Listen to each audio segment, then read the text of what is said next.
দেওয়ার অর্থ। তাহলে এখানে ইউজিনি ইবনু আদম, বনি আদম ওকে কষ্ট দেয়, এই কষ্টটা হাকিকি অর্থে না, কি অর্থে না, মাজাজি অর্থে। কারণ আল্লাহকে কষ্ট দেওয়া সম্ভব না। আল্লাহকে কষ্ট দেওয়া সম্ভব? কারণ কষ্ট তো আল্লাহ ইন্নাল্লাহ আলা কুল্লি শাইইন কাদির, আল্লাহ কিভাবে কষ্ট পাবেন? এখানে কষ্ট দেওয়ার উদ্দেশ্য হচ্ছে যে আল্লাহ তাআলার কর্মকাণ্ড নিয়ে কি করা, সমালোচনা করা। তো সেই ইয়াসুব্বুদ দাহার, সে যুগকে গালি দেয়, অর্থাৎ সে বলে এই কাল খারাপ হয়ে গেছে, সময়টা খারাপ। তো যুগ হচ্ছে সময়ের সমষ্টি। যুগ কি? এই দিন রাত্র পরিবর্তন তো আল্লাহ করেন। তো দিন রাত্রি পরিবর্তন করলে মাস হয়, বছর হয়, বছরের পরে কি হয়, যুগ হয়। তো যেহেতু এটা আল্লাহ করেন, তো আল্লাহর কাজে সমালোচনা করলে, আল্লাহর কাজেকে গালি দিলে, এটা কেমন যেন আল্লাহকে কি দেওয়া হয়, কষ্ট দেওয়া হয়। আল্লাহ বলছেন ওয়ানা দাহার, আমি তো যুগ, বলতে আমি যুগের পরিবর্তনকারী। একে বলে মাজাজে হজফ। হ্যাঁ, মাঝে মাঝে শব্দ উজ্জ রেখেও মাজাজ নেওয়া হয়। তো এখানে হাকিকাত উজ্জ নেওয়া মানে ধরা সম্ভব না। ওয়ানা দাহার, আমি হলাম কি বলে, আমি হলাম সময়। তাহলে এখানে যদি মুবতাদা এবং খবর, আল্লাহ হচ্ছে মুবতাদা, আনা, আর দাহার হচ্ছে খবর, তা আল্লাহকে যদি সময় মনে করেন, তাই সময় তো আর আল্লাহ না, ঠিক আছে? আর আল্লাহও সময় না, বরং সময়ের সৃষ্টিকারী হচ্ছেন আল্লাহ। তাহলে এখানে যেভাবে জাহেরি ভাবে আছে, সেই অর্থ মোরাদ নেওয়ার কখনো সুযোগ নাই। এই জন্য কোরআন সুন্নায় তাবিল করতেই হবে। কি করতে হবে? তাবিল করতেই হবে। যারা লামাজহাবি এবং ওহাবি, তারা আমরা যখন কোনো আয়াতের তাবিল করি, তখন আমাদেরকে তারা গালিগুলোজ করে যে তাবিল করো না, তোমরা নুফাত হয়ে গেছো, তোমরা জাহামিয়া হয়ে গেছো। কিন্তু আমরা জাহামিয়া না, জাহামিয়াদের আমরাও ঘৃণা করি। কারণ তারা তাবিল করতে করতে এমন পর্যায়ে যায় আল্লাহ তাআলা সিফাতকে অস্বীকার করে। কিন্তু আহলুস সুন্নাত ওয়াল জামাত কখনো সিফাতকে কি করে না, অস্বীকার করে না, বরং তারা সিফাতকে স্বীকার করে। হ্যাঁ, তারা কোথায় তাবিল করে? যখন আল্লাহ রাব্বুল আলামিনের তানজি বিনষ্ট হয়, অর্থাৎ আল্লাহ তাআলার দিকে নকশ আয়েবের নিসবত হয়, অথবা আল্লাহ রাব্বুল আলামিনের প্রতি তাশবিহের নিসবত হয়, তখন আমরা সেটাকে তাবিল করে তানজি করে থাকি। কারণ তানজি করা বা আল্লাহকে পবিত্র সাব্যস্ত করা, এটা হলো ফরজ। এ কারণে যেহেতু লাইসা কামিসলি শাই, এ কারণে আল্লাহ রাব্বুল আলামিনের ক্ষেত্রে তানজি করা, এটা আমরা ফরজ জ্ঞান করি, এবং আমরা তানজি করার জন্য প্রয়োজনে আমরা তাবিল করি। এবং তাবিল করার প্রমাণও কোরআন সুন্নায় আছে, যেটা আমরা মুসলিম শরীফের হাদিস থেকে বলেছি যে কিয়ামতের দিন আল্লাহ বলবেন যে বান্দা, আমি অসুস্থ ছিলাম, মারিতু আলাম তাউত নেই, আমি অসুস্থ হয়ে গেছি, তোমরা আমার সেবা করেন। অথচ আল্লাহ কখনো অসুস্থ হতে পারেন? অসুস্থ আমরা কখন হই? যখন আমরা পরাজিত হই, তাই না? একটা রোগ জীবাণু আসলো, আমাদের প্রতিরোধ ক্ষমতা যখন দুর্বল হয়ে যায়, ও অ্যাটাক করে আমাদের অসুস্থ বানায় ফেলে। তাই ইন্নাল্লাহ আলা কুল্লি শাইইন কাদির, আল্লাহকে কি অ্যাটাক করে পরাজিত করবে? আল্লাহ তো অসুস্থ হতে পারেন না। তো আল্লাহ আবার বলে দিয়েছেন হাদিসে কুদসিতে যে আমার বান্দা অসুস্থ ছিল, তাকে সেবা করলে আমাকে সেবা করা হতো। তার মানে হচ্ছে আল্লাহ অসুস্থ হন ইকুয়াল টু আল্লাহর বান্দা অসুস্থ হয়, তাই না? তাহলে আল্লাহর বান্দার অসুস্থ হওয়াটাকে আল্লাহ নিজের দিকে নিয়েছেন। কিন্তু এখানে আল্লাহ অসুস্থ বলছেন যে আমি অসুস্থ ছিলাম, মানে আমার বান্দা কি ছিল? তো মারিত্তু মানে মারিদা আব্দি। তা আব্দ শব্দের এখানে কি আছে? উজ্জ আছে। উজ্জ ধরলে কিন্তু অর্থটা ক্লিয়ার হয়ে গেল। একেবারে মাজাজুল হজব, মানে হজব, একটা শব্দ হজব করে মাজাজের দিকে, ওইটা আবার যখন আপনি নিয়ে আসবেন তখন আবার অর্থ ঠিক হয়ে যাবে। তো ওয়ানা দাহার মানে ওয়ানা মুকাল্লিবুদ দাহার, আমি হলাম যুগের পরিবর্তনকারী। এই যে যুগ আসে যুগ যায়, আগের যুগটা ভালো ছিল, বর্তমান যুগটা খারাপ, এভাবে গালি দেওয়া যাবে না। কারণ যুগ একটা পরিবর্তন করে আর একটা তো আল্লাহই আনেন। এই জন্য ওয়ানা দাহার অর্থ হবে কি? ওয়ানা মুকাল্লিবুদ দাহার, আমি হলাম কি? যুগের পরিবর্তনকারী। এবং এই ব্যাখ্যা যে সঠিক, তার প্রমাণ সামনের বাক্যেই আছে, যেটা আল্লাহ বলছেন বিয়াদিল আমর, সকল ক্ষমতা আমারই হাতে, উকাল্লিবুল লাইলা ওয়ান নাহার, আমি দিন রাত পরিবর্তন করি। তাই যুগ তো দিন রাতেরই সমষ্টি। তাহলে আল্লাহ বলতেছেন আমি দিন রাত পরিবর্তন করি, তার মানে যুগও আমি পরিবর্তনকারী। সুতরাং এখানে মুকাল্লিব উজ্জ মানার সত্যতাকে সাব্যস্ত মানে প্রমাণ করতেছে পরবর্তী বাক্য। উকাল্লিবুল লাইল ওয়ান নাহার দ্বারা আমরা বুঝতে পারতেছি যে দাহারের আগে কি আছে, মুকাল্লিব উজ্জ আছে। ওরকম বিয়াদিল আমর, সকল ক্ষমতা আমার হাতে। এখানে হাত বলতে কি উদ্দেশ্য? নিয়ন্ত্রণ। হাত বলতে কি? কারণ ক্ষমতা কারো হাতের মধ্যে থাকে না, তাই না? তাহলে এরকম ইয়াদ শব্দটাও কোরআন শরীফে সব জায়গায় হাকিকি অর্থে ব্যবহার হয় নাই, বরং ইয়াদ শব্দটা আরবি ভাষায় যেমন অঙ্গ প্রত্যঙ্গে অর্থে ব্যবহার হয়, তদ্রূপ মাজাজি যে অর্থগুলো আছে, ক্ষমতা, মালিকানা, কুদরত, নেয়ামত, বিভিন্ন অর্থে ব্যবহার হয়। এটা অবস্থার আলোকে সিয়াক সাবাক দেখে হয়তো বুঝতে হবে যে কখন কোন অর্থে ব্যবহার হয়েছে। যেমন আমার হাতে টাকা নাই, তার মানে সে মালিকানায়। আমার হাতে সব ক্ষমতা মানে আমার নিয়ন্ত্রণ। সুতরাং ইয়াদ দেখেই আল্লাহ তাআলার জন্য অঙ্গ প্রত্যঙ্গ সাব্যস্ত করতে উঠে পড়ে লাগার কোনো সুযোগ নেই। আচ্ছা, أبي قال حدثنا أبو نعيم قال حدثنا الأعمش عن أبي صالح عن أبي هريرة رضي الله عنه عن النبي صلى الله عليه وسلم يقول الله। এখন বলবেন হুজুর আগের বাবের সাথে তরজমাতুল বাবের মিল কি? সেটা আগে আছে না, কল আল্লাহু, আল্লাহ বলেন, তাই না? তো আল্লাহ যেটা বলেন সেটাই তো আল্লাহর কওল বা আল্লাহর কালাম। আমরা আগে বলছি যে আল্লাহর কালামটাকে কওল বলেও উল্লেখ করা হয়েছে, আবার কালাম বলেও, যেমন অকাল্লাম আল্লাহ মুসা তাকলিমা, এখানে কালাম শব্দ উল্লেখ করা হয়েছে। আবার এখানে কল আল্লাহ ইউজিন ইবনু আদম, আল্লাহ তাআলা বলেন যে বনি আদম আমাকে কষ্ট দেয়। তাহলে কল আল্লাহ, এই যে কলা, আচ্ছা, কিন্তু সে আল্লাহর কালামটা আমরা বুঝতে পারতেছি কার কথা দ্বারা? নবীজির কথা দ্বারা। নবীজি আমাদের সেই আল্লাহর কালামটাকে তার ভাষায়, এখানে এই লফজ কিন্তু আল্লাহর নবীর, যেহেতু হাদিসে কুদসির মানা আল্লাহর, কিন্তু ভাবটা লফজটা কার? নবীজির। মানে এই শব্দগুলো আল্লাহ বলেন নাই, কিন্তু এই কথাটা আল্লাহ বলছেন। এই কথাটা কি বলছেন? আল্লাহ বলছেন। মানে মানাটা আল্লাহর, লফজটা নবীজির। ওরকম যখন আমরা বললাম যে আজকের সংগ্রাম, স্বাধীনতার সংগ্রাম, এই লফজটা আমার মুখের থেকে, কিন্তু মানাটা শেখ সাহেব বলছে, তাই না? মানে মালফুজটা তার, লফজটা আমার। আর একটা হাদিস, সেটাও হাদিসে কুদসি। অভি ক্বালা হাদাসানা আবু নুআইমিন ক্বালা হাদাসানা আল-আমাশ আন আবি সালিহ আন আবি হুরায়রা আনিন নবী সাল্লাল্লাহু আলাইহি ওয়াসাল্লাম ক্বাল ইয়াকুলুল্লাহু, আল্লাহ তাআলা বলেন, এটাও হাদিসে কুদসি, আস-সাওমু লি ওয়া আনা আজজি বিহি, রোজা হলো আমার এবং আমি রোজার পুরস্কার দেব।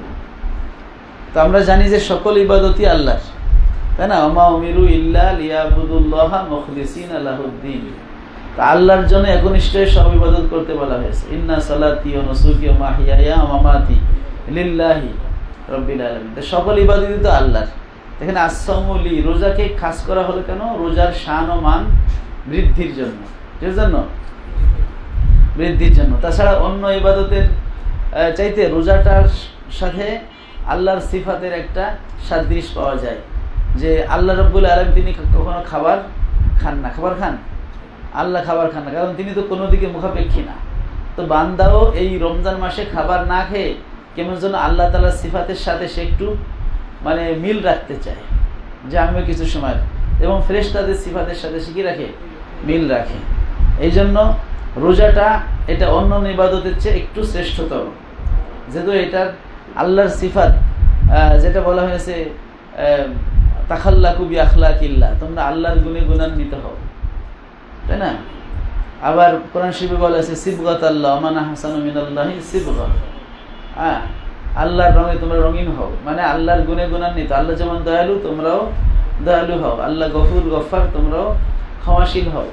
তো আল্লাহ তো খাবার খান না, তো রোজা রাখার মাধ্যমে সেই গুণেই আমরা কি হতে পারি? গুণান্বিত হতে পারি। তো নানা কারণে, তাছাড়া একজন মানুষের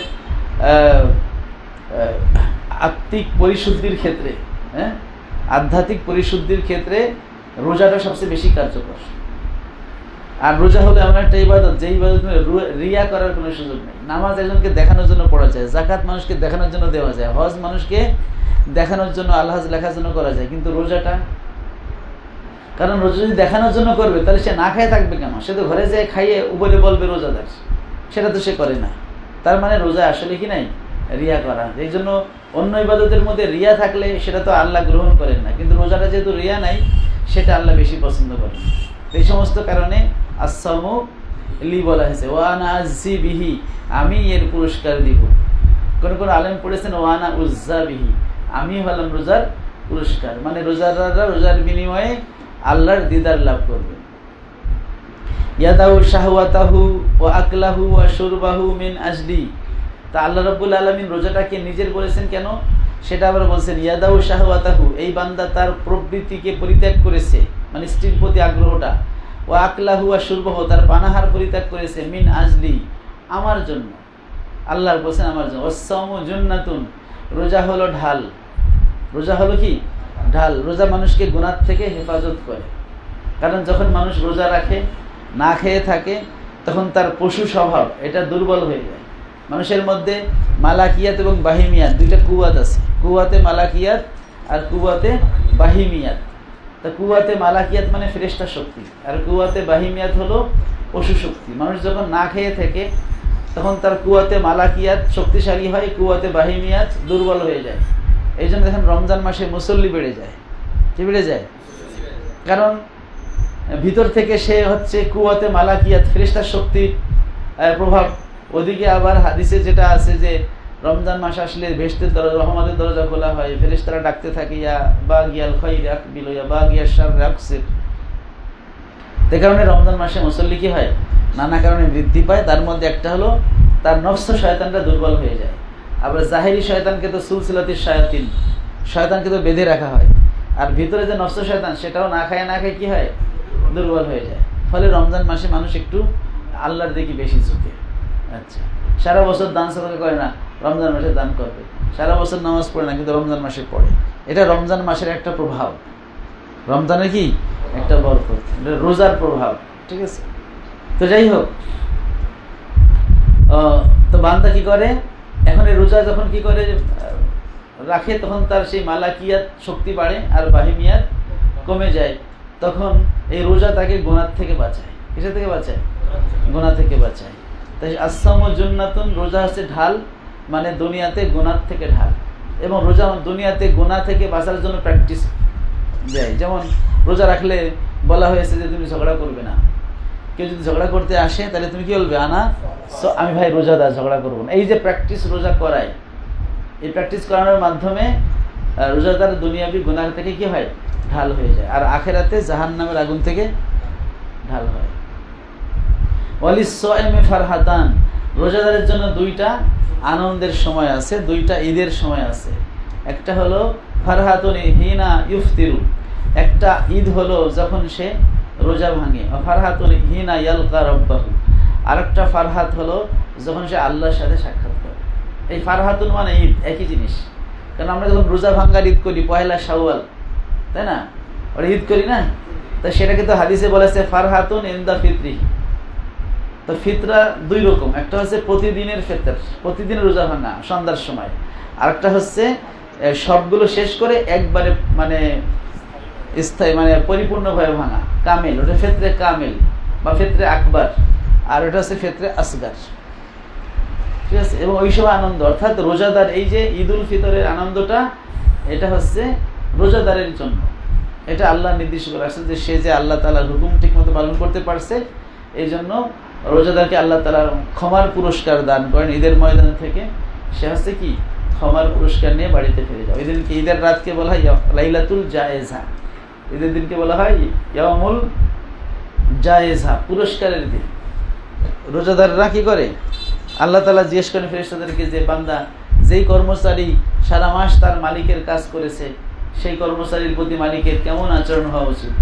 তো ফেরেশতারা বলে আল্লাহ, ওই মালিকের উচিত তার শ্রমিকদের পাওনাটা কি করা, বুঝাই দেওয়া। যেহেতু সে ঠিক মতো কাজ করে, তার যে পারিশ্রমিক বুঝাই দেওয়া। তা আল্লাহ বলেন ঠিক আছে, তাহলে তোমরা সাক্ষী থাকো, আমার বান্দাদের আমি যারা রোজা রাখছে তাদের কি করলাম, মাফ করে দিলাম। মান সামা রমাদানা ঈমানান ওয়া ইহতিসাবান গুফিরা লাহু মা তাকাদ্দামা মিন যামবিহি। তো হাদিসও বলে যে তার গুনাহ মাফ করে দেওয়া হয়। সেই গুনাহ মাফের ঘোষণাটা আসে ঈদের ময়দান থেকে। যে কারণে ঈদের দিনটা হচ্ছে রোজাদারের জন্য ইয়াউমুল ফারহ, ইয়াউমুস সুরুর, ইয়াউমুল ঈদ, খুশির দিন।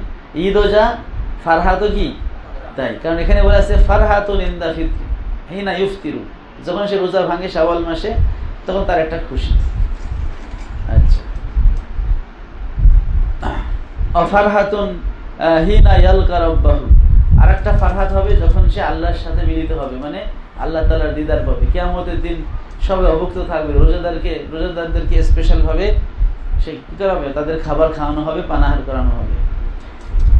আচ্ছা, তো এখানে ফারহাতুন হিনা ইফতিরু, এই ইফতিরু যদি মানে ইয়াউমিয়ান ধরা হয়, মানে দৈনিক ইফতার ধরা হয়, তাহলে বছরে 30টা ঈদ কিন্তু আরো বেড়ে গেল। আর যদি ফিতরে আকবার ধরা হয় তাহলে হচ্ছে ঈদুল ফিতর। তো এখানে যেহেতু কোনোটা বলা নাই, আপনি দুইটাই ধরতে পারেন যে হ্যাঁ, প্রতিদিন ইফতারির সময় রোজাদের একটা আনন্দ হয়, এবং সবাই ইফতারটা সে কিন্তু আনন্দ করেই করে, নাকি বেজার মন বেজার করে করে, আনন্দ করেই করে। এটাই ইসলাম, কোনো নিরাশ ধর্ম না, ইসলাম আনন্দ ফুর্তির ধর্ম। কিন্তু ইসলাম বলে আনন্দ ফুর্তিটা হবে কন্ট্রোলড। কি হবে? কন্ট্রোল। সেটা আল্লাহর শুকরিয়া বোঝায়। এই জন্য ঈদুল ফিতরে, ঈদুল আজহা আনন্দ করতে বলা হয়েছে, কিন্তু বলছে আগে আল্লাহর নাম নিয়ে নাও। আগে ঈদুল ফিতরে নামাজ পড়ো, খুতবা শোনো, এরপরে তুমি আনন্দ ফুর্তি যা করো। মানে ইসলামের আনন্দটা হচ্ছে কন্ট্রোলড, এটা আনকন্ট্রোলড না, অনিয়ন্ত্রিত না। এটা আল্লাহর নামে শুরু করতে হবে। সুতরাং মুসলমানদের অবশ্যই খুশি আছে। হ্যাঁ, তা ওই দুইটা যে ঈদ দেওয়া হয়েছে, ওই দুইটা দেওয়া হয়েছে মদিনাবাসীদের যে সাবেক দুইটা খুশির দিন ছিল, সেই খুশির দুই দিনটা তারা হচ্ছে আরবদের সংস্কৃতি অনুযায়ী করত। ইয়াউমুন নাইরুজ আর ইয়াউমুল মেহরজান, মানে হচ্ছে নববর্ষের দিন, 8 বছরের মধ্যখানের দিন। সেই দুইটাকে নবীজি চেঞ্জ করে ইসলামাইজেশন করে দিলেন, যে না, আমরা দুইটা এইভাবে করি। একটা হলো ঈদুল ফিতর, আর একটা ঈদুল আজহা। ঈদুল ফিতরকে বলা হয় ছোট ঈদ, আর ঈদুল আজহাকে বলা হয় কি আল ঈদুল আকবার, বড় ঈদ। কারণ ওখানে তো খাওয়া দাওয়া বেশি, কারণ কুরবানি করতেছে। আর ঈদুল ফিতরে তো কুরবানি নাই, যার মনে চাই একটু ভালো খাইলো, যে নাও খাইতে পারে। ওয়ালা খালুফু ফামিস সাইমি ইনদাল্লাহ আথিয়াবু মির রিহিল মিস্ক, আর অবশ্যই রোজাদারের মুখের যে ঘ্রাণ, ওটা আল্লাহর কাছে হচ্ছে মেশকের ঘ্রাণের চাইতে অধিক সুগন্ধিময়। মানে এই জন্য রোজা অবস্থায় অনেকে মেসওয়াক করা মাকরু বলেছেন, কিন্তু সঠিক মত হলো যে না, রোজা অবস্থায় মেসওয়াক করা মাকরু না, এমনকি কাঁচা ডাল দিয়েও মেসওয়াক করা জায়েজ আছে। কারণ এখানে ওই যে মুখে দাঁত মাজার না কারণে যে মুখে দুর্গন্ধ, ওইটা উদ্দেশ্য না, না খেয়ে থাকার যে একটা গন্ধ সেইটা। তো এখন এটার দ্বারা কি এটা বুঝবেন যে আল্লাহ তাআলা ওই ঘ্রাণ শুকেন? আল্লাহ তাআলা তো মানুষের মতো না যে তিনি নাক দিয়ে কোনো কিছু ঘ্রাণ শুকবেন। তাহলে এখানে কেন বলা হলো যে আতিয়াবু মির রিহিল মিস্ক, আল্লাহর কাছে এটা মিশকের ঘ্রাণের থেকে পবিত্র এবং বেশি সুগন্ধিময়। এর দ্বারা রোজাদাররা আল্লাহর অতি প্রিয়, এটা বোঝানো হয়েছে। ঠিক আছে, এটা বোঝানো হয়েছে। ভাষার মধ্যে যত মানে হচ্ছে কি বলা হয়, মাজাজ ব্যবহার করা হয়, তখন ভাষাটা কি হয়, সুন্দর হয় এবং সেটা উপস্থাপনযোগ্য হয়। সেটা শুনতে ভালো শোনা যায়, বুঝতে ভালো লাগে। তো এখানে যদি বলা হতো যে রোজাদার আল্লাহর কাছে প্রিয়, তাহলে এটা সিম্পল হতো। কিন্তু সেটাকে একটা উপমা দিয়ে বোঝানো হলো যে রোজাদারের মুখের ঘ্রাণ আল্লাহর কাছে মেশকে আম্বারের চাইতে অধিক সুগন্ধিময়। তাহলে রোজাদার কত প্রিয়, মানে যে যাকে ভালোবাসে তার ঘ্রাণটা তার কাছে ভালো লাগে। আর ভালোবাসা যখন আরো বেশি হয়, তার দুর্গন্ধটাও তার কাছে ভালো লাগে। একজন মায়ের কাছে তার সন্তানের পায়খানার গন্ধ, এই গন্ধ মনে হয়, তাহলে সে করতে পারতো না, তাহলে সে পায়খানা করতে পারতো না। আপনি আপনার এক বন্ধুর সাথে সারাদিন গল্প করতেছেন, আরেকজনের কাছে গেলে তোর মুখে গন্ধ, যা দাঁত মেজে। হয়তো তার মুখে সত্যি গন্ধও থাকতে পারে, প্রত্যেকের মুখের একটা গন্ধ আছে কিছুক্ষণ। এই জন্য রাসূলুল্লাহ সাল্লাল্লাহু আলাইহি ওয়াসাল্লাম বেশি সময় মেসওয়াক করতেন, 5 ওয়াক্ত। কারণ কিছু সময় যদি আপনি চুপ থাকেন, আপনি এই ব্রাশ করে মুখটুক পরিষ্কার করে আপনি আসছেন, 1 ঘন্টা কারোর সাথে কথাবার্তা বলেন, চুপ করে আছেন, দেখবেন মুখের মধ্যে গন্ধ সৃষ্টি হয়ে গেছে। ঠিক আছে, গন্ধ সৃষ্টি হয়ে যাবে। এই জন্য মাঝে মাঝে মিসওয়াক করা, আরবদের দেখেছি যে সবসময় মিসওয়াকটা মুখের মধ্যে রাখে। আমরা যখন গেছি উমরা বা হজের সময়, ওই আরবের ড্রাইভার চিকন মিসওয়াকের সবসময় মাস্তে আছে, মানে মিসওয়াকটা ওদের একটা সার্বক্ষণিক বিষয়, একটু পর পর মিসওয়াক করতেছে। তো যাই হোক, মিসওয়াককে রাসূলুল্লাহ সাল্লাল্লাহু আলাইহি ওয়াসাল্লাম ভালোবাসতেন, সেটা ভিন্ন কথা। এখানে উদ্দেশ্য হলো যে একজন মানুষ তার বন্ধুকে কত ভালোবাসলে তার দুর্গন্ধটা সুগন্ধে পরিণত হয়। একজন মা তার সন্তানকে কত ভালোবাসলে তার দুর্গন্ধটা তার কাছে নর্মালাইজ না, সুগন্ধে পরিণত হয়। বুঝতে পারছেন? একটা হচ্ছে যে গন্ধ মনে হয় না, একটা হচ্ছে গন্ধ সহ্য করে, ভালোবাসে তাই তার গন্ধটা সে সহ্য করতেছে। আর একটা হচ্ছে গন্ধ আর লাগে না, ওটা কি হয়, নর্মাল হয়ে যায়।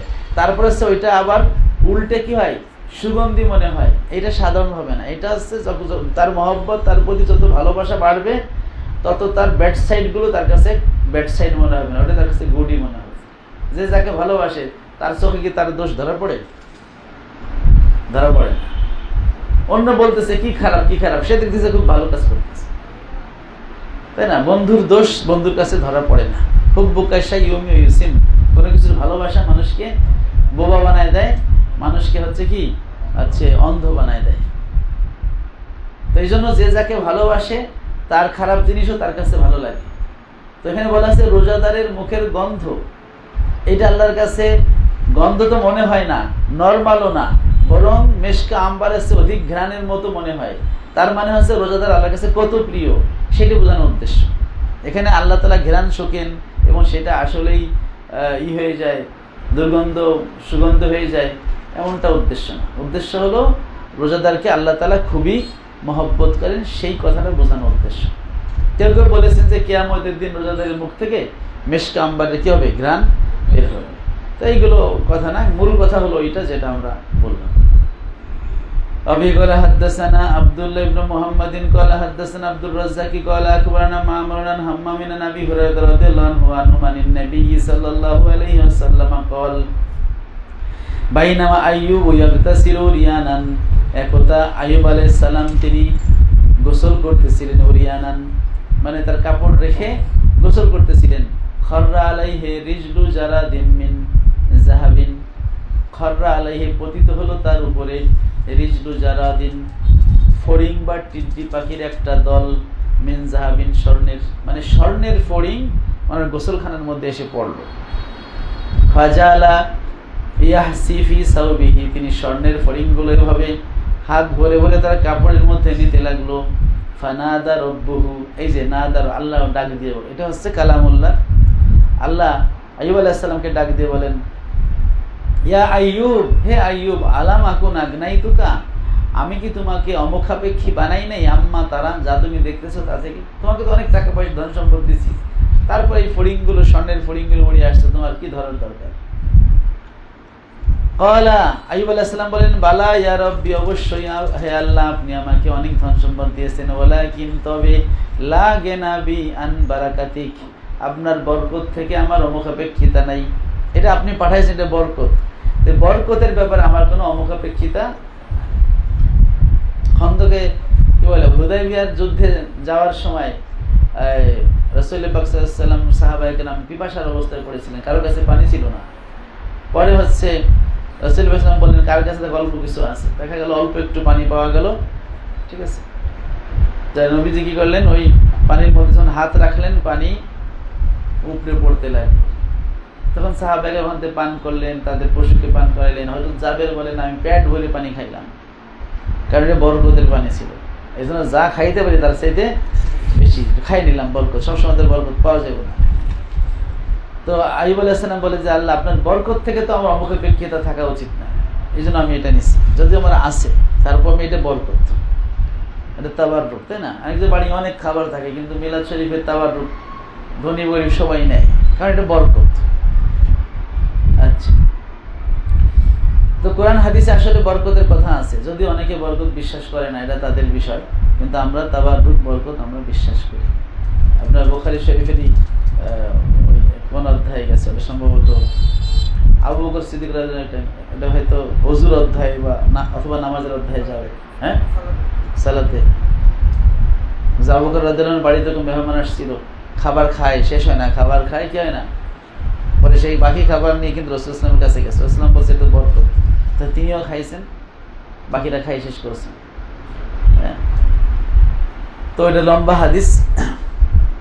তো এখানে যে বিষয়টা দৃষ্টি আকর্ষণ করার মতো সেটা হলো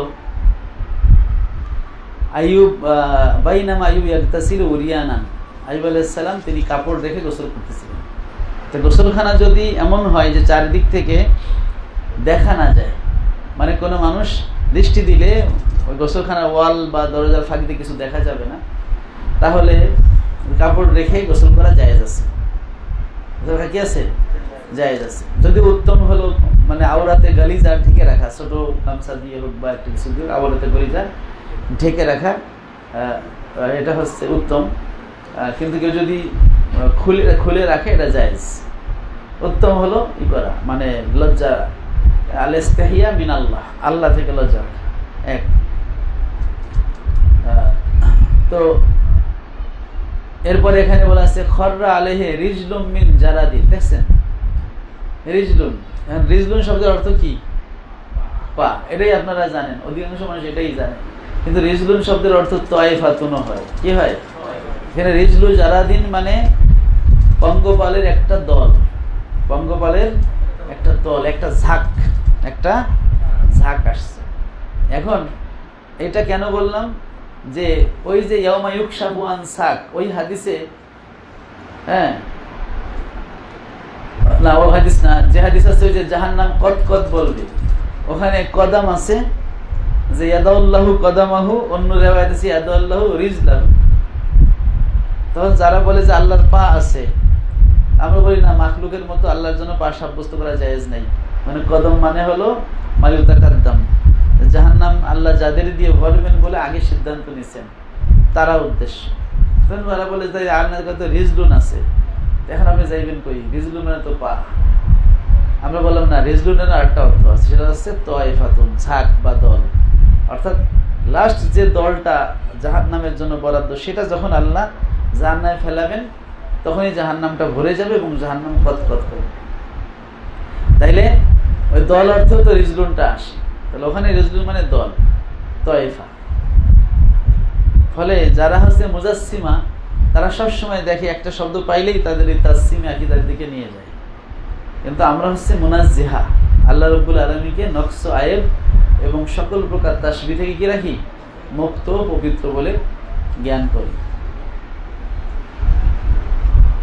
أبي قال حدثنا إسماعيل قال حدثني مالك عن ابن شهاب عن أبي عبد الله الأغري عن أبي هريرة رضي الله عنه أن رسول الله صلى الله عليه وسلم قال يتنزل ربنا كل ليلة يتنزل ربنا আমাদের রব আল্লাহ তাআলা নুজুল করেন কুল্লা লাইলাতিন, প্রত্যেক রাতে, ইলাস সামাই, দুনিয়ার আসমানে, হিনা ইয়াবকা, যখন বাকি থাকে, সুলুসুল লাইলিল আখিরু, রাতের শেষ 3 ভাগের 1 ভাগ।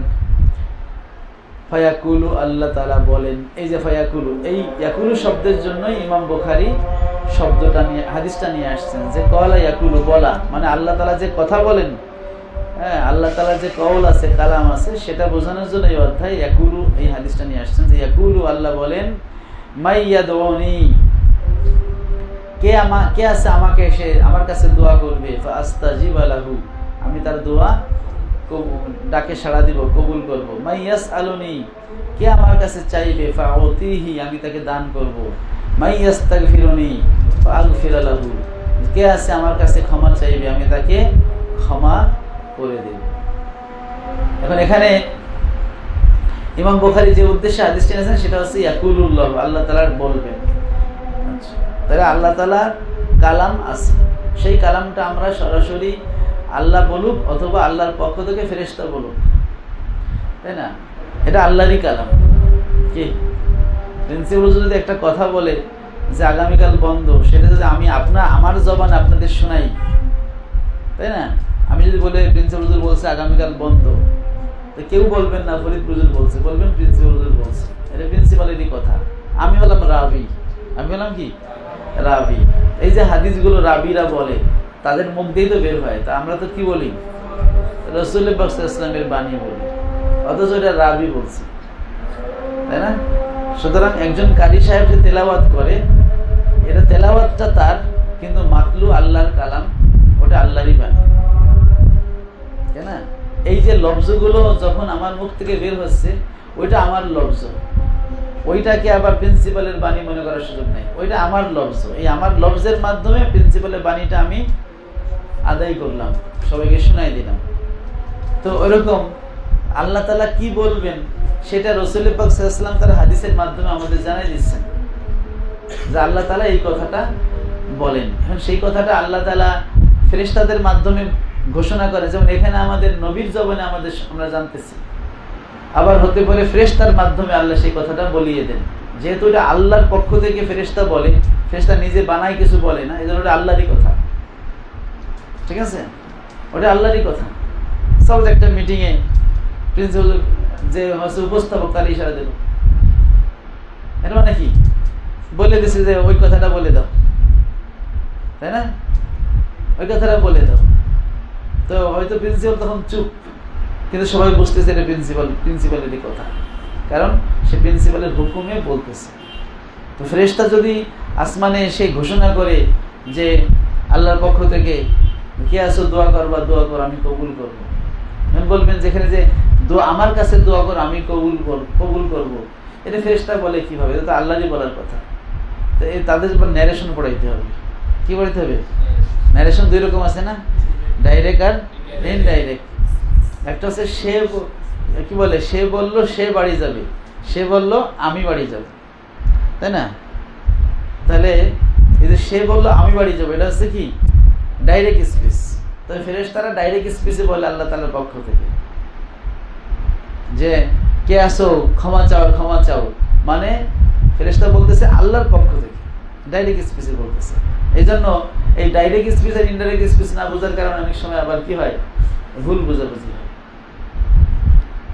এখন এখানে যে আছে ইয়াতানাজ্জালু, অন্য বর্ণনা আছে ইয়ানজিলু, মানে এখানে বাবে তাফাউল, অন্যভাবে বাবে দরাবা থেকে আছে, একই কথা। এখন ইয়ানজিলু রব্বুনা, আমাদের রব নুজুল ফরমান। এখন ইয়ানজিলু শব্দটা, এই নাজালা ইয়ানজিলু শব্দের অর্থ হলো উপর থেকে নিচে আসা, উপর থেকে নিচে আসা, স্থান চেঞ্জ করা, স্থান পরিবর্তন করে উপর স্থান থেকে নিচে স্থানে আসা। এখন আহলুস সুন্নাত ওয়াল জামাতের আকীদা হলো আল্লাহ রাব্বুল আলামিন কোন স্থানে অবস্থান করেন না। তা যিনি স্থানে অবস্থান করেন না, তাকে উপর স্থান থেকে নিচের স্থানে আসার মতো শব্দ, এই বিষয়টা তার ক্ষেত্রে কিভাবে প্রযোজ্য হতে পারে, কিভাবে প্রযোজ্য হতে পারে? তাহলে এই হাদিসের অর্থটা কি? এই হাদিসের অর্থ কি, যে আসলে কি আল্লাহ নজুল ফরমান? হ্যাঁ।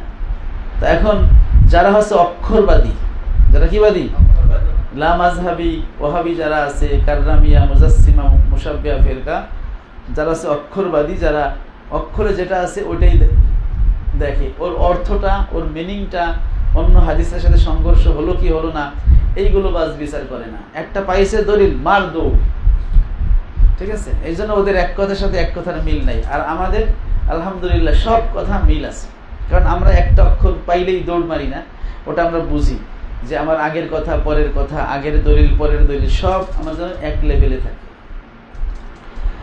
সুতরাং আহলুস সুন্নাত ওয়াল জামাতের আকীদা হলো, উম্মতের আকীদা হলো আল্লাহু মুনাজ্জাহুন আনিল জিহাতি ওয়াল মাকান, আল্লাহ তাআলা স্থান থেকে, দিক থেকে ঊর্ধ্বে।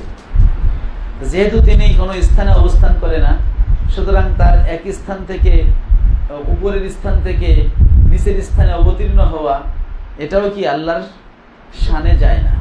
তাহলে এখানে ইয়ানজিলু রব্বুনা, এর মানে হলো ইয়ানজিলু মালাকুম মিন মালাইকাতি রব্বিনা, বা ইয়ানজিলু মালাকুম বিআমরি রব্বিনা, যে আমাদের রবের আদেশে একজন ফেরেশতা নেমে আসে। কি নেমে আসে? ফেরেশতা নেমে আসে। তাহলে যদি আপনি তাওয়িল করেন, তাহলে ইয়ানজিলু মালাকুম বিআমরি রব্বিনা, যে আমাদের রবের আদেশে একজন ফেরেশতা নেমে আসে। যেহেতু আল্লাহর আদেশে ফেরেশতা আসে, ওটাকে আল্লাহরই আশা বলে ব্যক্ত করা হয়েছে, তাই না?